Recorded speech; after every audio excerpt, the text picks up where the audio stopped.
Welcome to Transformative Principal. I'm your host, Jethro Jones, and you can follow me on Twitter at Jethro Jones.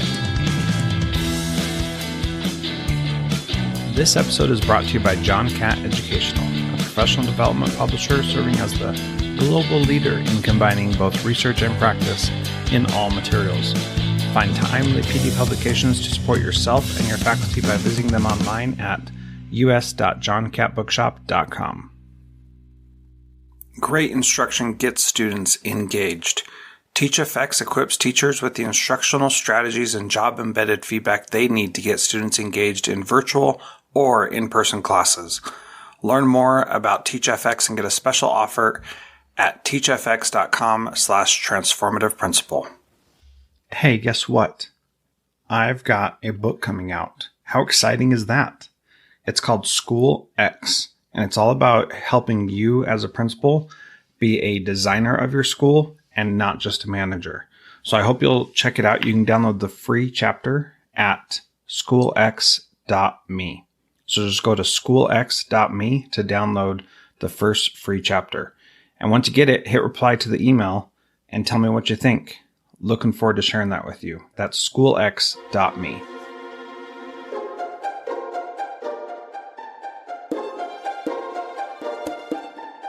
Welcome to Transformative Principal. This is episode 367, and I'm excited to have on the podcast today Matthew Portell, who is a principal in Nashville, and he was actually just selected by Franklin Covey Education as a Leader in Me Community Champion in recognition of his outstanding work, which is just fantastic. So welcome, Matthew, to Transformative Principal. Thanks. I appreciate the ability to chat with you, especially on a podcast named The Transformative Principal. That makes me feel great to be on.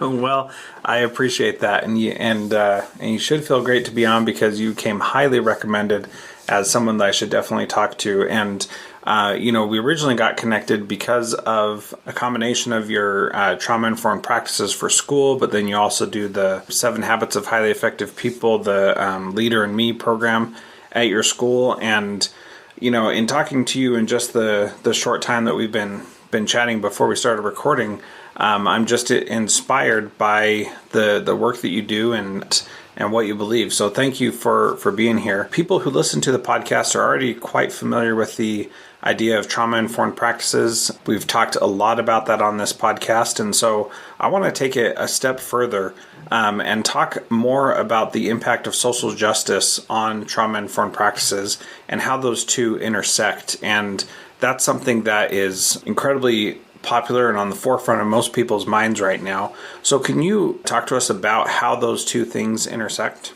Absolutely. I will openly say I am a white male, so my perspective is interesting, to say the least. And I think people find it ironic often that this conversation I'm having about social justice, but I will tell you this conversation has been happening for years. And anybody that follows any of the work of my school will understand that we've been talking about understanding social justice for years, especially within the context of how schools operate and what that looks like as a unfortunate preparation for the juvenile or adult justice systems. But what that looks like to me is understanding the impact of trauma as a whole, and not seeing trauma as an event, a specific event that necessarily had to happen to me in a specific period of time, and understanding the power of intergenerational transmission of trauma as well as the epigenetics. Now, I'm not a geneticist by any means, but I have dug into the power of epigenetics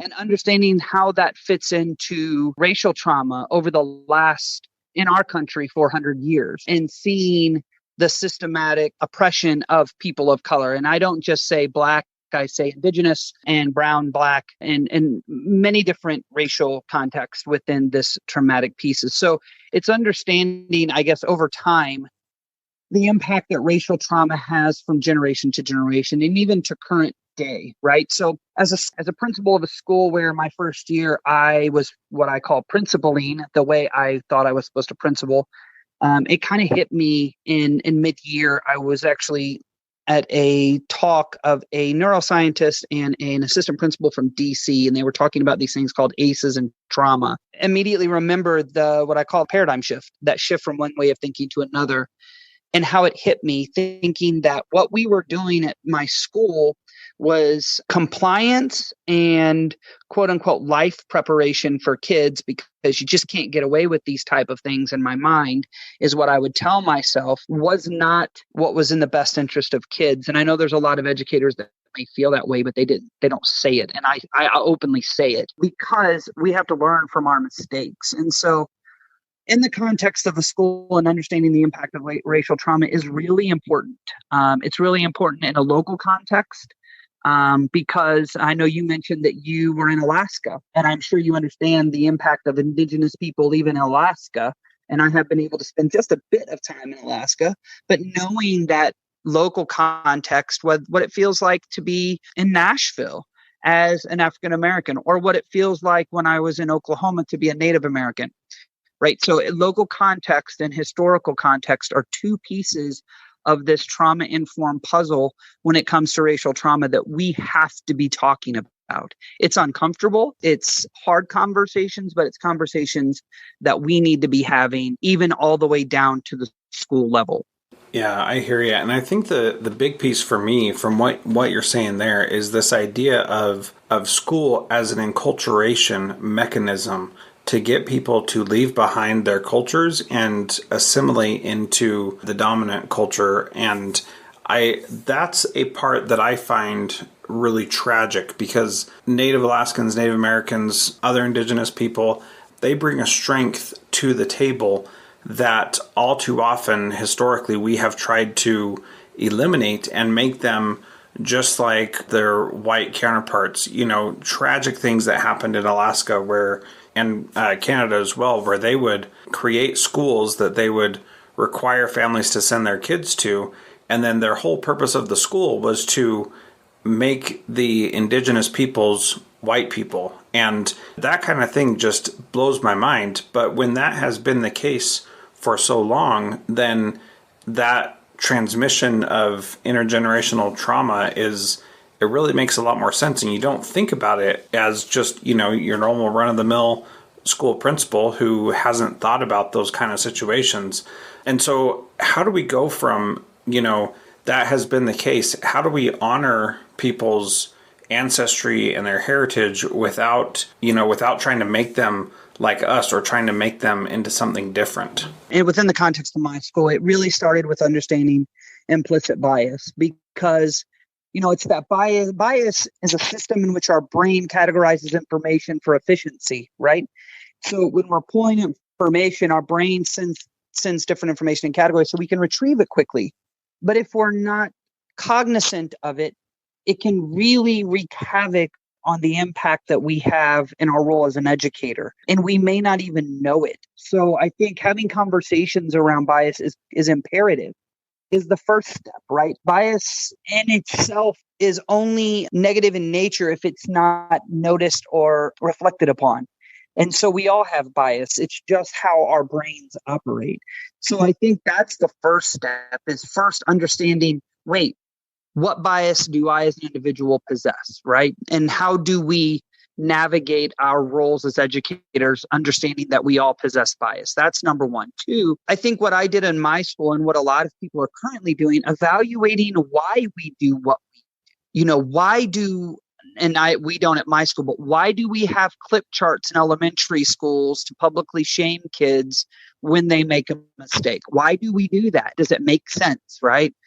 Why do we have expulsory practices for kids, especially at high percentages of kids from color? Why are we suspending kids of color more, right? So it's really looking at the system and structures from a school perspective all the way back to a district, and honestly, a systematic way, and questioning and going, why are we doing this? And thinking about how we can do things differently.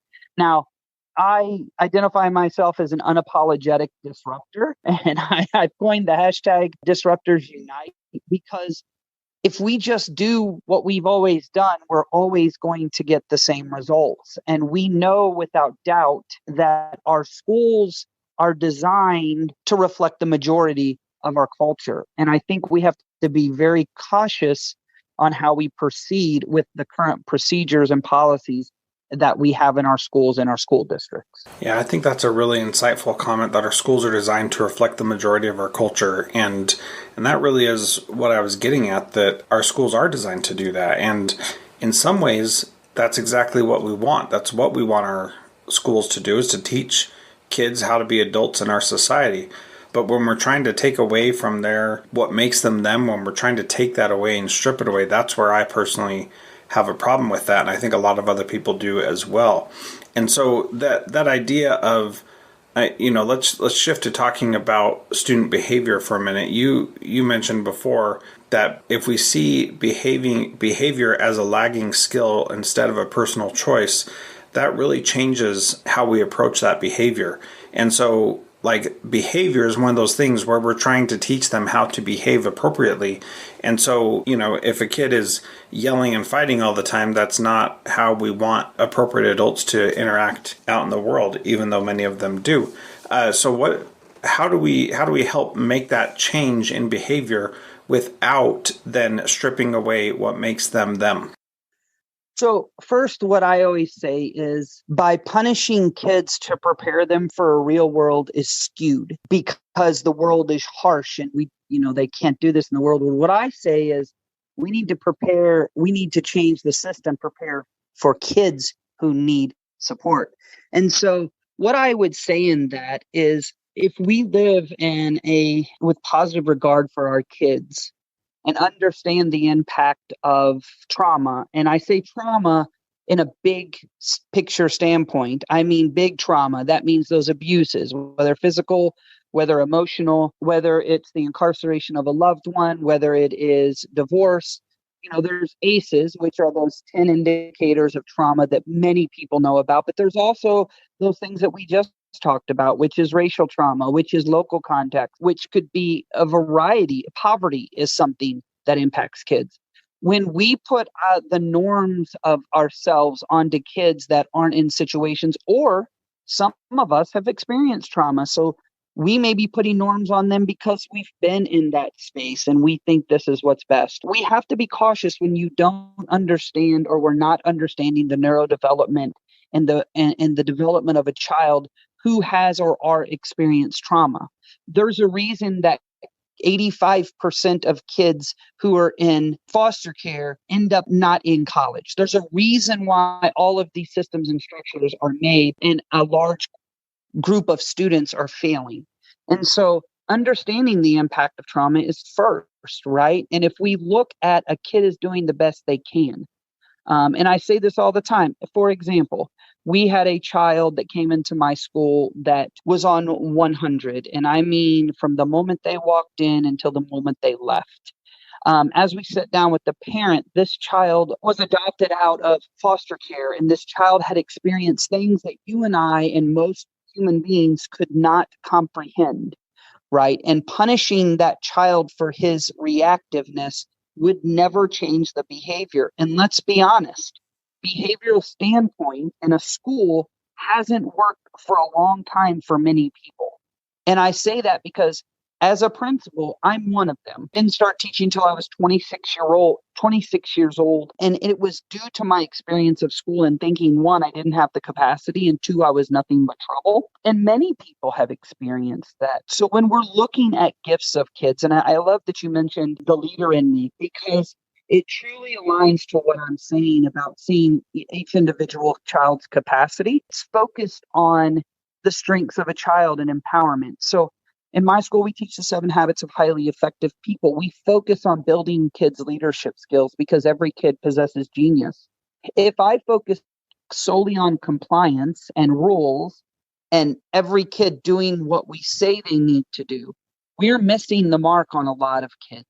And so I think, going back to what you asked about the lagging skills, when we understand development, when we understand neurodevelopment, when we understand the impact of trauma, and when we understand the impact of strong, stable, nurturing relationships and the impact that can have on each individual child and relationships, that then has to become our priority. And that's where, at my school, that's where we are. We've learned that clip charts in the classroom are actually detrimental, but not just to the kid who's always clipping down, because I was the kid on purple or ivory or black or whatever the bottom was. I was that kid, but also for the community of kids.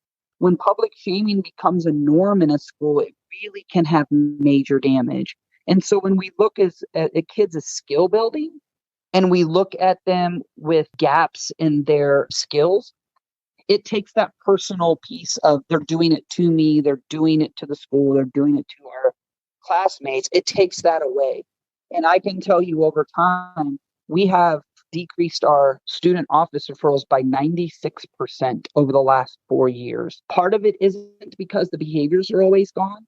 It's because the teachers are looking at the child and their specific need, and we're catering our supports to those specific needs. We're not sending kids home. I didn't suspend a single kid last year. I only suspended one the year before, and that was only so we could create a safety plan, because we believe that it's our duty and the power of our relationships that will shift the paradigm for a child.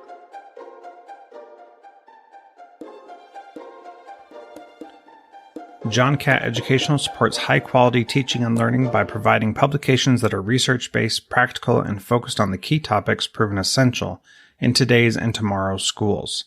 The latest John Catt publications include a book whose bold, transformative ideas amaze and infuriate people around the world, according to one reviewer, a title from global leaders in curriculum planning, practice, and retrieval, one book that says stop talking and start doing with regard to teacher well-being, and much more. These books, used by educators of all roles across North America and worldwide, amplify fresh, engaging voices with practical strategies to create transformative change. Learn more in our show notes at jethrojones.com/podcast. During COVID, every teacher is a new teacher. That's why innovative school leaders are turning to TeachFX, whose professional learning platform doubles student engagement online or in person. To learn more about TeachFX and get a special offer, visit teachfx.com/transformative principal.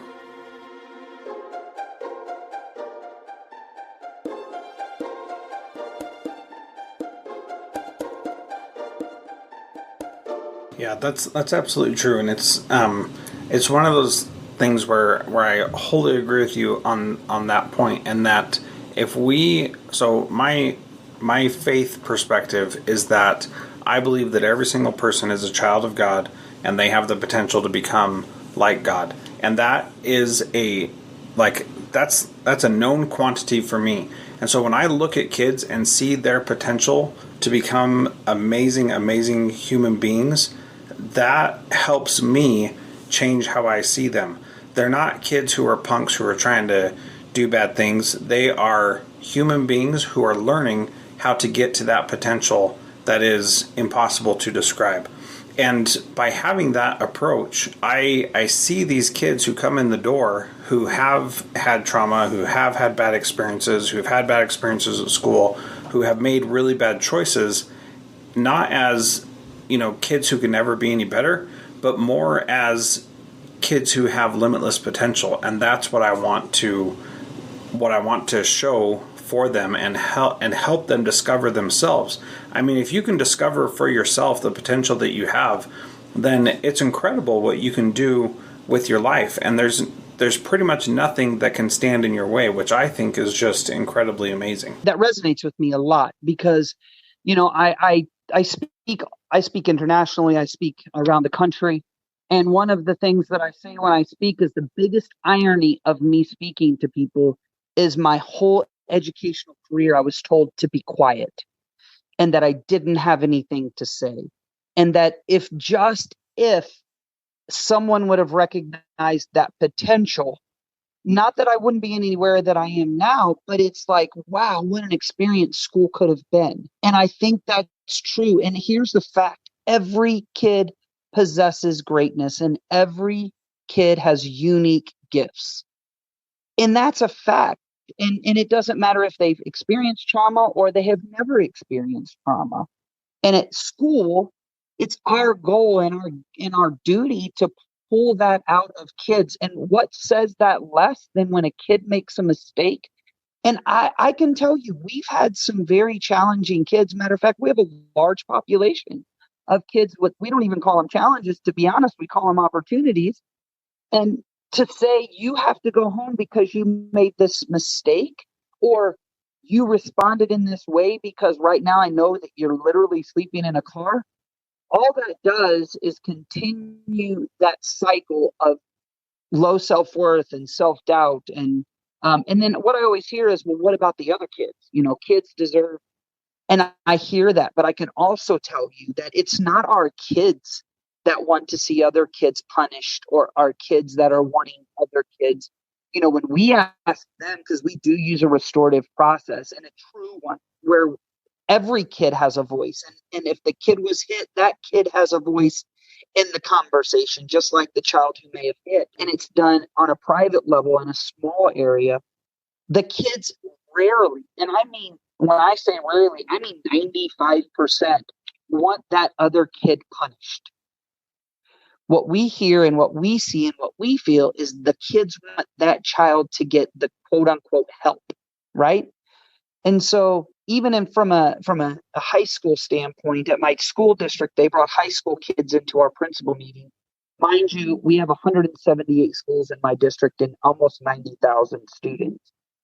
And as we sit down with these high school students, we ask some of these questions. What do you feel needs to happen with kids who, aren't complying with the rules or aren't? And not one kid that we talked to wanted kids to be put out of school. It's just really interesting to me that we don't listen to our kids' voices very often. Right. And listening to our kids' voices is so important because they can give us the insight that we honestly don't have.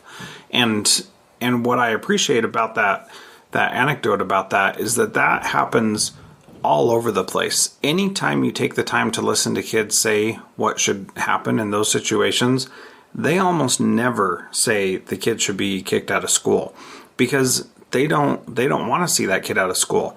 Now, sometimes they'll say, I'm afraid when that kid is around, especially with younger kids. But then when you get down to it and you ask them, well, why are you afraid? Because that kid hurts other kids. And what would you do if that happened to you? Well, I would go find an adult and they would help me. And so do you think that kid is a bad person because they hurt people? Sometimes they'll say yes, but more often than not, they'll say, no, they're just making a bad choice. And it's like, whoa, from the mouth of babes. Like, that's crazy. They totally get it. They don't think the kid is bad because they're doing something bad. They think they see that potential that student has, even when we adults can't see it. And I think you're spot on about that idea that it's typically the adults who want those kids out of the school. And so how do you have these conversations with adults to where they can start saying it's okay that we're not suspending kids? Because for me personally, that's been a huge challenge in every school that I've been a principal in. Oh, I think honestly, it takes time, to be quite honest. And it takes a leadership team to take a firm stance. But I think before all of that has to happen, you have to build the why. Why aren't we suspending? Here's what I learned early on when we began this transformation of my school is that teachers, just like kids, were doing the best they could, right? That teachers were using the minimal tools in their toolbox to handle the students who had the most opportunity for growth. And so in the same regard as our kids, I try to operate in the same regard for our teachers. And so what we started with was we built the why. Why do some students bring this baggage? What does it look like? What is the impact? What's the neurodevelopment? What is de-escalation? And I think you know as well as I do, there's a lot of schools that don't even talk about how to de-escalate a child verbally, right? Or non-verbally. And I think we're doing a disservice to our educators. We're not providing them this platform and information when it comes to here's how to de-escalate a child. Then what I learned is in my role as a principal, I have to support the adults in my building as much, if not more, than I have to support the children. because I have a quote that has surfaced all around social media that I said in a talk that I gave, and it was an escalated adult cannot de-escalate an escalated child. Right. So when we have extremely intense and stressed out adults, that transcends directly to our kids. When we have unempathetic principals or unempathetic leadership for our educators, that transcends sometimes down to our kids.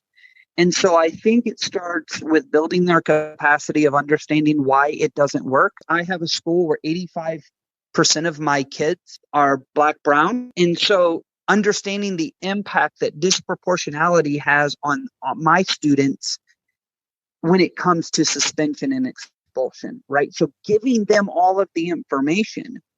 Now, I can honestly say that once that has happened, if educators choose not to make an adjustment, to me, it borders on malpractice, because now you've been given information that describes all of these things, a need to adjust the systems and structures, and then building their capacity to do so by support. So let me give you an example of what I mean by support.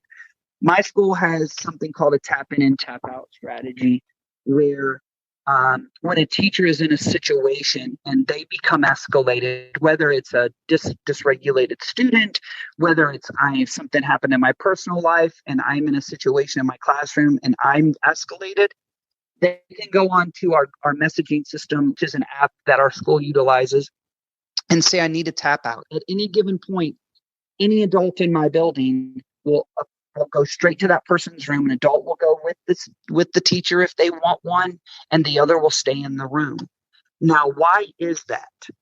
Because so many educators get caught in these situations where they become escalated and they don't have an out. And it's not mentally safe. It's not cognitively safe. It's just a really bad situation that most educators are just told to deal with it. And so that strategy came out again of going, educators have to be supported. We do something at my school called the Happy Teacher Revolution, where every month the teachers get in a circle and they process, they affirm each other and they affirm themselves.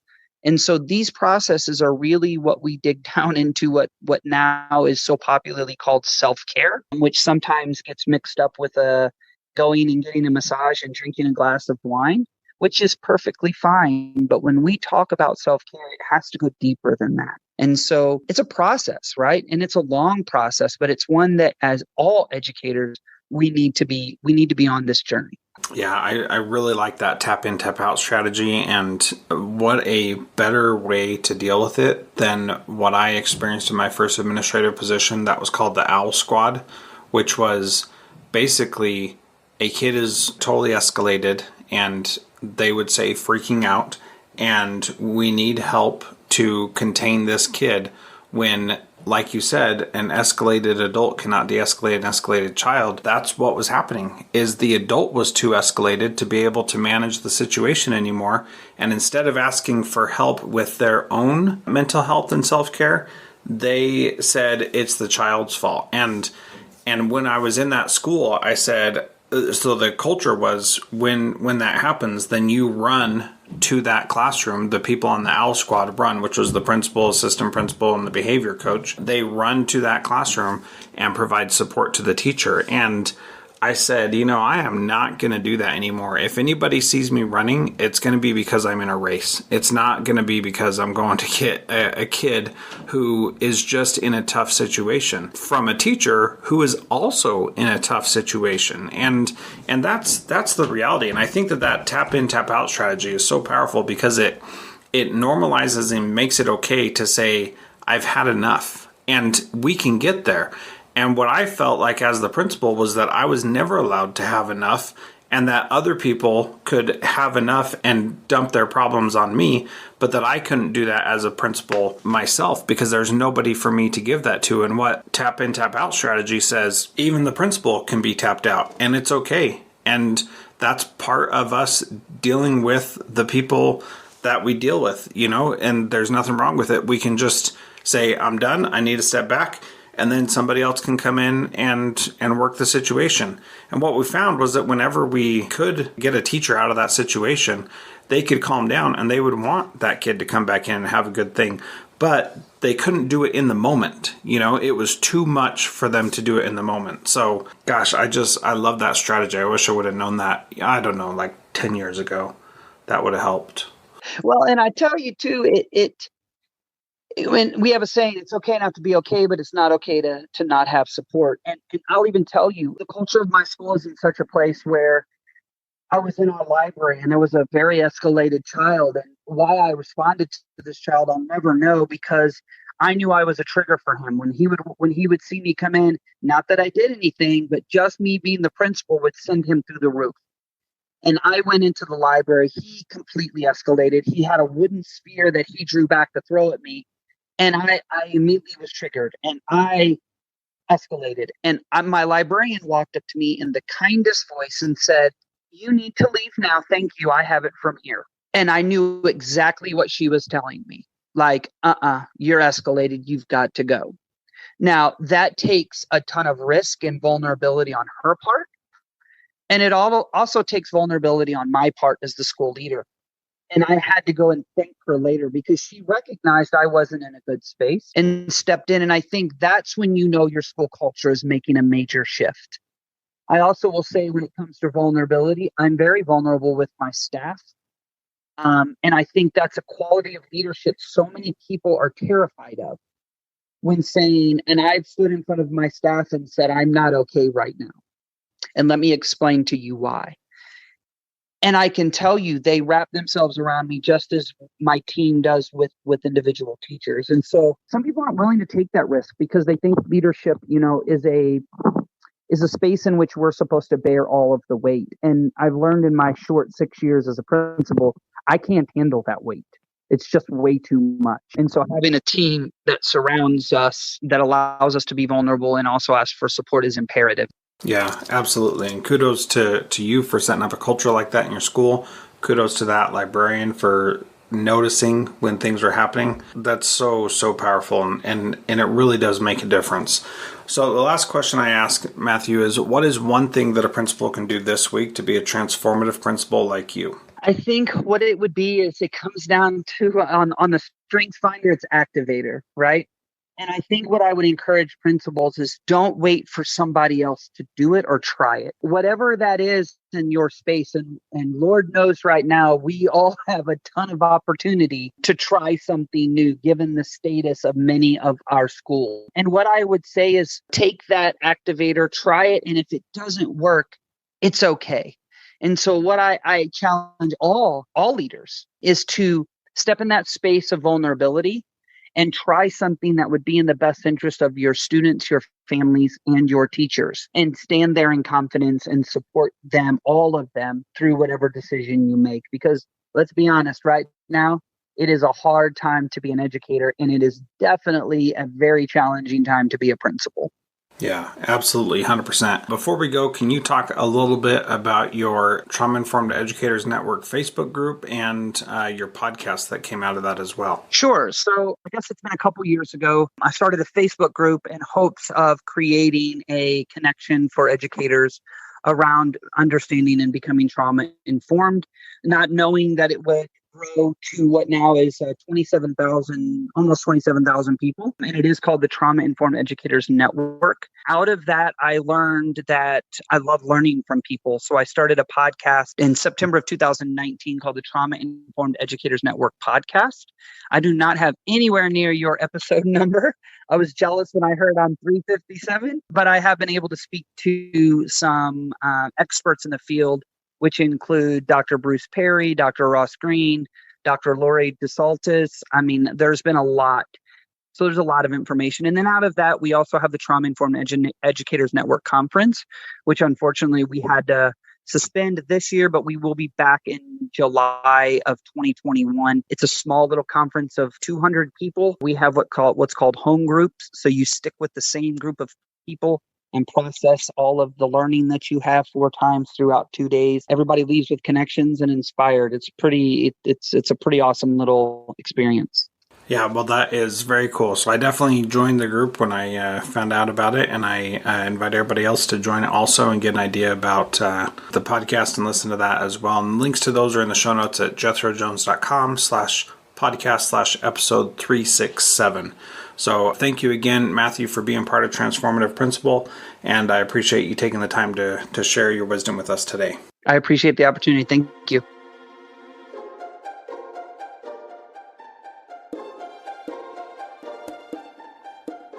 Thank you to our valued partner, John Catt Educational. If you are a leader looking to make transformative change by providing yourself and your leaders and teachers with professional development that is research-based and rigorous, yet easy to digest and full of practical strategies, check out the latest publications from John Catt.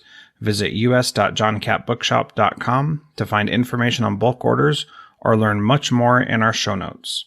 You can also use the code TRANSFORMATIVE to save a bundle at us.johncattbookshop.com.